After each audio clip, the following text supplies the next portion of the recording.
ಮಡನೂರು ಮನು 5 ದಿನ ಪೊಲೀಸ್ ಕಸ್ಟಡಿಗೆ ನೀಡಿ ಸದ್ಯ ನ್ಯಾಯಾಧೀಶರು ಆದೇಶವನ್ನ ಕೊಟ್ಟಿದ್ದಾರೆ ಎನ್ನುವಂತ ಅಪ್ಡೇಟ್ ಲಭ್ಯವಾಗ್ತಾ ಇದೆ. ಅತ್ಯಾಚಾರ ಪ್ರಕರಣದ ಆರೋಪವನ್ನ ಎದುರಿಸ್ತಾ ಇರುವಂತಹ ನಟ ಮಡನೂರು ಮನು ಅವರನ್ನ 5 ದಿನಗಳ ಕಾಲ ಪೊಲೀಸ್ ಕಸ್ಟಡಿಗೆ ನೀಡಲಾಗಿದೆ. ಮೇ 27ರವರೆಗೂ ನಟ ಮನುವನ್ನ ಪೊಲೀಸ್ ಕಸ್ಟಡಿಗೆ ನೀಡಿ ಆದೇಶವನ್ನ ಕೊಟ್ಟಿದೆ ನ್ಯಾಯಾಲಯ. ಬೆಂಗಳೂರಿನ 6ನೇ ACJM ಕೋರ್ಟ್ನಿಂದ ಬಂದಿರುವಂತಹ ಆದೇಶ ಇದು. 5 ದಿನಗಳ ಕಾಲ ಮಡನೂರು ಮನು ಅವರನ್ನ ಪೊಲೀಸ್ ಕಸ್ಟಡಿಗೆ ನೀಡಲಾಗಿದೆ. ಅಂದ್ರೆ ಪ್ರಕರಣಕ್ಕೆ ಸಂಬಂಧಪಟ್ಟ ಹಾಗೆ 5 ದಿನಗಳ ಕಾಲ ಪೊಲೀಸರ ಕಸ್ಟಡಿಯಲ್ಲೇ ಮಡನೂರು ಮನು ವಿಚಾರಣೆಯನ್ನ ಎದುರಿಸಬೇಕಾಗುತ್ತೆ. ಪ್ರಕರಣಕ್ಕೆ ಸಂಬಂಧಪಟ್ಟ ಹಾಗೆ ಇವತ್ತು ಕೋರ್ಟ್ಗೆ ಮಡನೂರು ಮನುವನ್ನ ಹಾಜರುಪಡಿಸಲಾಗಿತ್ತು.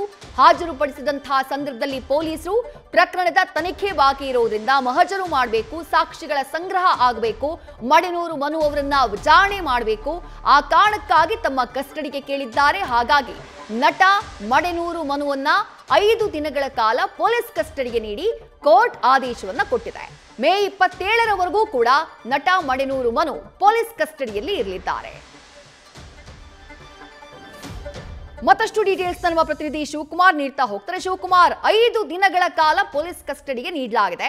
ಕೋರ್ಟ್ನಲ್ಲಿ ಪೊಲೀಸರು ಯಾವ ರೀತಿಯಾಗಿ ಮನವಿ ಮಾಡಿಕೊಂಡ್ರು? ಕೋರ್ಟ್ಗೆ ಏನೆಲ್ಲ ವಿಚಾರಣೆ ಆಯಿತು ಕಸ್ಟಡಿಗೆ ಕೊಡೋದಕ್ಕೂ ಮುನ್ನ?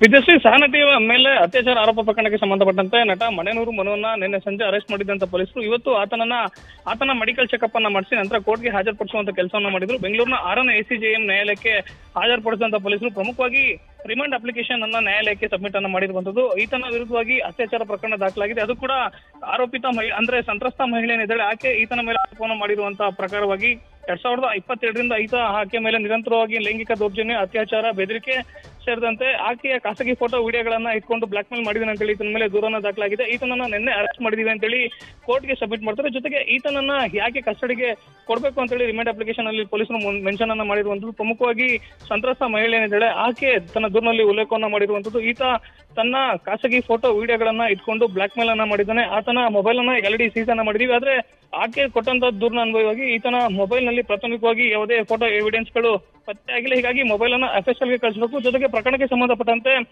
ಆರೋಪಿತ ನಟ ಏನಿದ್ದಾನೆ ಈತನನ್ನ ಹೇಳಿಕೆಯನ್ನು ದಾಖಲು ಮಾಡುವಂತದ್ದು ಬಾಕಿ ಇದೆ. ಜೊತೆಗೆ ಸಂತ್ರಸ್ತ ಮಹಿಳೆ ಏನಿದ್ದಾಳೆ ಆಕೆಯನ್ನು ಕರೆದು ವಿಚಾರಣೆಯನ್ನು ಮಾಡಬೇಕು. ಜೊತೆಗೆ ಆರೋಪಿತನನ್ನ ಕರ್ಕೊಂಡು ಹೋಗಿ ಸ್ಥಳ ಮಾಜರು ಮಾಡಬೇಕು. ಹೀಗಾಗಿ ಕೆಲವೊಂದಷ್ಟು ಅಂಶಗಳನ್ನ ಯಾವಾಗ ಪೊಲೀಸರು ರಿಮಾಂಡ್ ಅಪ್ಲಿಕೇಶನ್ ಅಲ್ಲಿ ಮೆನ್ಷನ್ ಮಾಡ್ತಾರೆ. ಜೊತೆಗೆ ಪೊಲೀಸ್ ಅಧಿಕಾರಿಗಳು ಪ್ರಮುಖವಾಗಿ ನಟನನ್ನ 7 ದಿನಗಳ ಕಾಲ ಕಸ್ಟಡಿಗೆ ಕೊಡಬೇಕು ಅಂತ ಹೇಳಿ ಕೇಳಿದಂತ ಸಂದರ್ಭದಲ್ಲಿ ನ್ಯಾಯಾಲಯ 5 ದಿನಗಳ ಕಾಲ ಪೊಲೀಸ್ ಕಸ್ಟಡಿಗೆ ಕೊಟ್ಟು ಆದೇಶವನ್ನು ಮಾಡಿರುವಂತದ್ದು. ಇವತ್ತಿನಿಂದ ಸುಮಾರು 5 ದಿನಗಳ ಕಾಲ ಅಂದ್ರೆ ಮುಂದಿನ ಮೇ 27ನೇ ತಾರೀಕುವರೆಗೂ ಕೂಡ ಪೊಲೀಸ್ ಕಸ್ಟಡಿಗೆ ಕೊಟ್ಟು ನ್ಯಾಯಾಲಯ ಆದೇಶ ಮಾಡಿರುವಂತದ್ದು. ವಿಜಯಶ್ರೀ, ಶಿವಕುಮಾರ್, ಒಂದ್ ಕಡೆ ಮಡನೂರು ಮನು ಕಸ್ಟಡಿಗೆ ನೀಡಲಾಗಿದೆ 5 ದಿನಗಳ ಕಾಲ, ಮತ್ತೊಂದ್ ಕಡೆ ಆರೋಪಿತೆ ಮಾತನಾಡಿದ್ರು ಇವತ್ತು ನ್ಯೂಸ್ ಫಸ್ಟ್ ಜೊತೆಗೆ.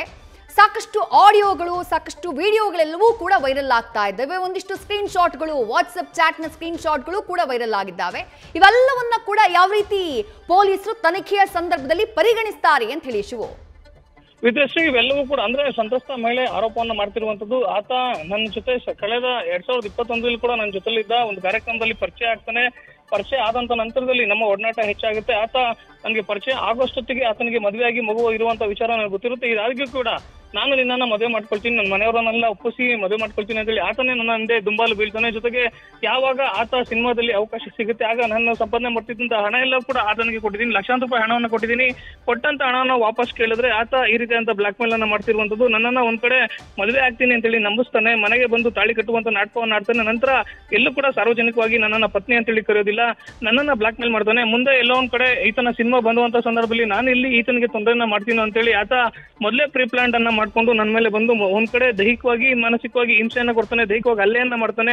ಬಲವಂತವಾಗಿ ಮನೆಗೆ ಬಂದು ಮದ್ಯಪಾನವನ್ನ ಸೇವನೆಯನ್ನ ಮಾಡಿಸಿ ನನ್ನ ಅಶ್ಲೀಲ ಫೋಟೋ ವಿಡಿಯೋಗಳನ್ನ ಚಿತ್ರೀಕರಣವನ್ನ ಮಾಡ್ತಾನೆ. ಆತನ ಮೊಬೈಲ್ ನಲ್ಲಿ ಚಿತ್ರೀಕರಿಸಿದಂತ ಫೋಟೋ ವಿಡಿಯೋಗಳನ್ನ ತೋರಿಸಿ ನನಗೆ ಇವುಗಳನ್ನ ಸೋಷಿಯಲ್ ಮೀಡಿಯಾದಲ್ಲಿ ವೈರಲ್ ಮಾಡ್ತೀನಿ ಅಂತೇಳಿ ಬ್ಲಾಕ್ ಮೇಲ್ ಮಾಡ್ತಾನೆ. ಹೀಗಾಗಿ ಆತನ ಸಿನಿಮಾ ಹಾಗೂ ಆ ಸಿನಿಮಾ ತಂಡದವರ ಸಮ್ಮುಖದಲ್ಲಿ ಈ ಒಂದು ವಿಡಿಯೋವನ್ನ ಮಾಡ್ಕೊಂಡಿರುವಂತದ್ದು. ಅಂದ್ರೆ ಇವತ್ತು ಬೆಳಿಗ್ಗೆ ಏನೊಂದು ವಿಡಿಯೋ ವೈರಲ್ ಆಯ್ತು. ಆಕೆ ನನಗೂ ಮನು ಮಧ್ಯೆ ವೈಮನಸ್ಸಿದ್ರೆ ನಾವೇ ಕುತ್ಕೊಂಡು ಬಗೆಹರಿಸ್ಕೋಬೇಕಿತ್ತು, ಇದೆಲ್ಲವೂ ಕೂಡ ಮಾಡಬಾರ್ದಿತ್ತು. ಜೊತೆಗೆ ಒಂದ್ ವೇಳೆ ಆಕೆ ಏನಾದ್ರು ಸಾವನ್ನಪ್ಪಿದ್ರೆ ಅದಕ್ಕೆ ಆಕೆಯೇ ಕಾರಣ ಅಂತೇಳಿ ಆಕೆ ವಿಡಿಯೋ ಮಾಡಿರ್ತಾಳೆ. ಇದೆಲ್ಲವೂ ಕೂಡ ಕಳೆದ ಆಗಸ್ಟ್ ನಲ್ಲಿ ಮಾಡ್ಕೊಂಡಿರುವಂತದ್ದು ಅಂತೇಳಿ ಆಕೆ ಆರೋಪವನ್ನ ಮಾಡ್ತಿದ್ದಾರೆ. ಮತ್ತೊಂದ್ ಕಡೆ ನಟ ಮಡೆನೂರ್ ಮನು ಆತ ಒಂದು ಹೇಳಿದಂತ ವಿಡಿಯೋ ಕೂಡ ನಿನ್ನೆ ವೈರಲ್ ಆಗಿತ್ತು. ಅಂದ್ರೆ ಸಂತ್ರಸ್ತೆ ಏನಿದ್ದಾಳೆ ಆಕೆಯನ್ನ ಜೀವನ ಪರ್ಯಂತ ನೋಡ್ಕೊಳ್ಳುವಂತ ಕೆಲಸವನ್ನ ಆತ ಮಾಡ್ತಾನೆ, ಜೊತೆಗೆ ಆಕೆಯನ್ನ ಪತ್ನಿ ಅಂತೇಳಿ ಆತ ಹೇಳಿರುವಂತ ವಿಡಿಯೋ ವೈರಲ್ ಆಗುತ್ತೆ. ಇವೆಲ್ಲವೂ ಕೂಡ ಗಮನಿಸಿದಂತ ಸಂದರ್ಭದಲ್ಲಿ ಯಾವಾಗ ಇಬ್ಬರ ನಡುವಿನ ಗಲಾಟೆ ಜೋರಾಗುತ್ತೆ, ಪೊಲೀಸ್ ಠಾಣೆ ಮೆಟ್ಲಿರುತ್ತೆ, ಇದಕ್ಕಿಂತ ಮುಂಚಿತವಾಗಿ ಎಲ್ಲವೂ ಕೂಡ ವಿಡಿಯೋ ರೆಕಾರ್ಡ್ ಆಗಿರುವಂತದ್ದು ಸದ್ಯ ಪೊಲೀಸರ ವಿಚಾರಣೆಯಲ್ಲಿ ಗೊತ್ತಾಗಿರುವಂತದ್ದು. ವಿದೇಶಿ ಥ್ಯಾಂಕ್ ಯು ಶಿವಕುಮಾರ್ ತಮ್ಮೆಲ್ಲ ಡೀಟೇಲ್ಸ್ಗೆ. ನ್ಯೂಸ್ ಫಸ್ಟ್ ನಿರ್ಭೀತಿಯಿಂದ ನಿಮ್ಮ ಪರವಾಗಿ.